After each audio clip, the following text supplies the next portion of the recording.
Welcome back. God give me style, God give me grace.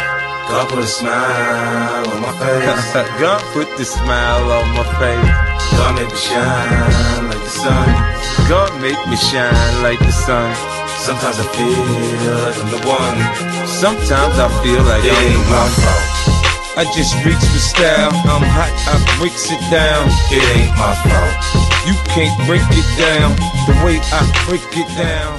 What is up, guys, and welcome back to my YouTube channel. My name is Raresh and I'm a car guy from the Romanian city on the Black Sea coast named Constanța, and today I want to show you a project car that looks insane. And it still remained a solid daily driver. This Japanese sedan looks exotic on the Romanian streets, considering the fact that most daily drivers here are Volkswagens or German cars in general. This Japanese build seems like it doesn't belong here, so that's what makes it so special. So let me introduce you to this 2006 Lexus IS250, part of the second generation IS, name coded the XE20. A week or so ago I was scrolling on Instagram and I saw that my friend Tudor Visuals posted this car on his page. The first thing I noticed about this car was this amazing paint, and believe it or not, this is the original black sapphire pearl that comes from factory. When I first saw this color, I thought this is a purple shade, but the owner and the internet corrected me later. This is actually a deep dark blue shade. When the first owner optioned this car in 2006, I thought that maybe for a color like this, he pulled out some extra money, because for something like this in a German car from that time, you would need to pull out an extra $2,000–3,000, but Lexus is about bringing luxury as standard, so this color was a standard option. As you can see, this car is not stock, but before we get to the modifications done, let's talk about the XE20 generation as a whole. In the mid-2000s, the German Trinity entered the compact executive sedan segment with the BMW E93 series, the Mercedes W204 C-Class and the Audi A4 B7. Most of people in Europe who had just a little more money than average wanted one of those. But there weren't many people looking for Japanese cars, but Lexus still offered them and entered this competition with the XE20 generation, produced from 2005 to 2013, Facelift 1 from 2008 to 2010, and Facelift 2 from 2010 to 2013. If you lived in Europe, you had three engine options for this car: a 2.2-liter four-cylinder diesel found in the IS220D, a naturally aspirated 2.5-liter gasoline V6 engine found in today's car, and a naturally aspirated 5-liter gasoline V8 engine found in the ISF.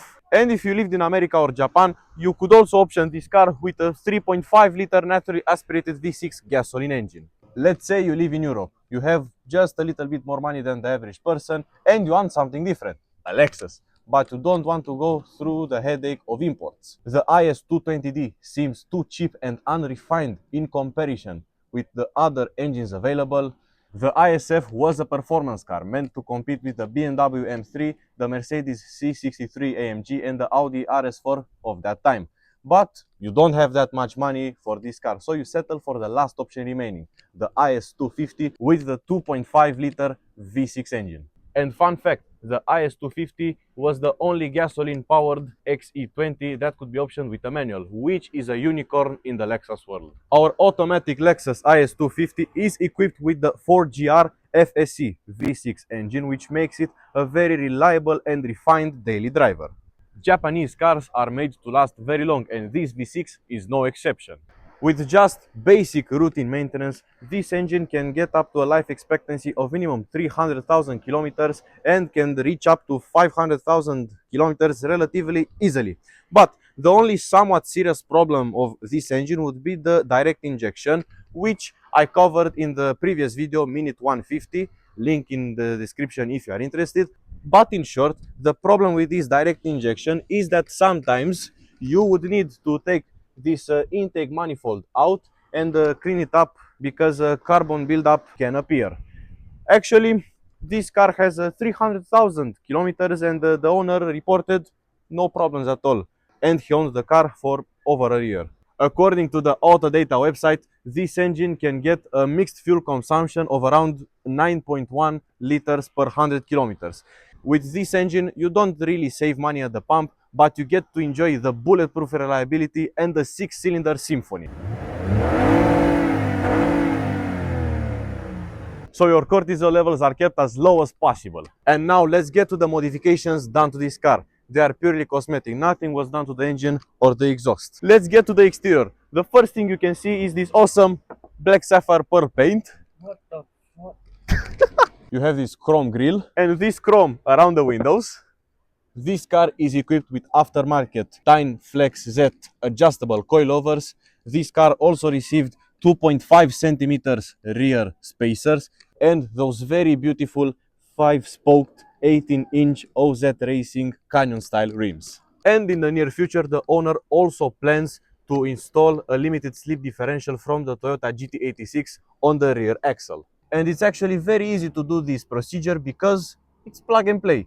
Although the Toyota GT86 is at least 6 years newer than the car I'm sitting in, their differentials come from the same Type 8 family. And this upgrade would really help this car in keeping itself stable in tight corners, but it will also help in straight line performance. While our stock differential sits on a final drive ratio of 3.91, the Toyota GT86 LSD sits on a final drive ratio of 4.10, which will help it accelerate faster, and the top speed would probably remain the same or decrease a tiny bit. And yeah, to the shock of many of us who grew up playing racing sims, the final drive ratio has nothing to do with the gearbox. And now let's pop the hood again. As I mentioned earlier, this is the Ford GR FSE, a 2.5 liter naturally aspirated gasoline V6 engine, which was actually made for city driving and quiet highway cruising, not for mind-blowing performance. So when it starts up, you won't even hear it. But when you rev it up, this engine produces 208 horsepower at 6,400 RPM and 252 Newton meters of torque at 4,800 RPM, transmitted to a very advanced for its time 6-speed automatic gearbox, which features the ECTi system. This system functions as the brain of the gearbox, which learns from your driving habits. If you are feeling like a pilot, it will allow you to rev higher, but if you're driving slow and want to get the best fuel economy, it will stay in low revs. And while us humans started using artificial intelligence not so long ago, Lexus was already using it in 2006. The AI Shift Control is a system integrated in the ECTi, and it uses sensors to detect if you're going uphill, so the engine would refuse to shift up to prevent stalling, and if you're going downhill, the transmission will automatically engine brake for you so you don't overheat the brakes. This car is rear-wheel drive, it weighs 1.6 tons, it does the 0 to 100 sprint in 8.4 seconds,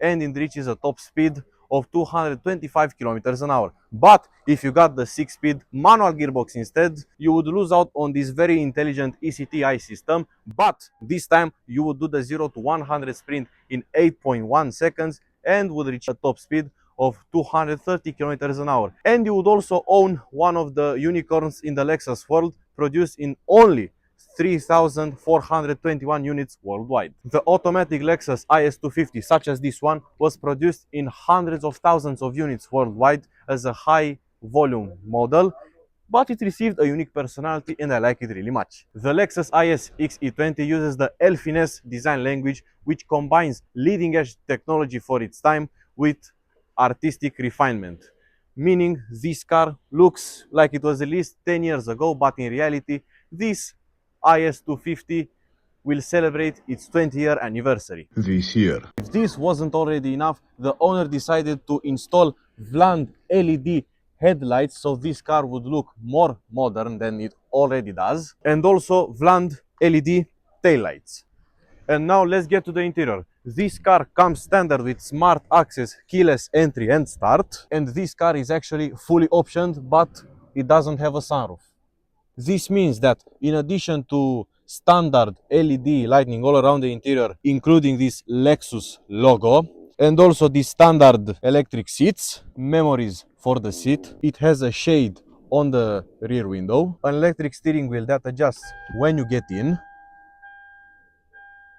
voice control in 2006, Mark Levinson 14 speaker audio. You have this armrest with cup holders and those armrest cushions from Junction Produce ordered straight from Japan. If you search this brand up on Google, you will obviously see a photo of those cushions, but you will also see that they are immediately associated with luxury cars such as the Toyota Celsior and the Rolls-Royce Phantom. It was a pleasure for me to show you this car today, and I hope it was for you too. And I also hope you enjoyed this video, and if you did, don't forget to like, share and subscribe so you can help me bring better and better cars to this channel in the near future. My name is Raresh, see you next time.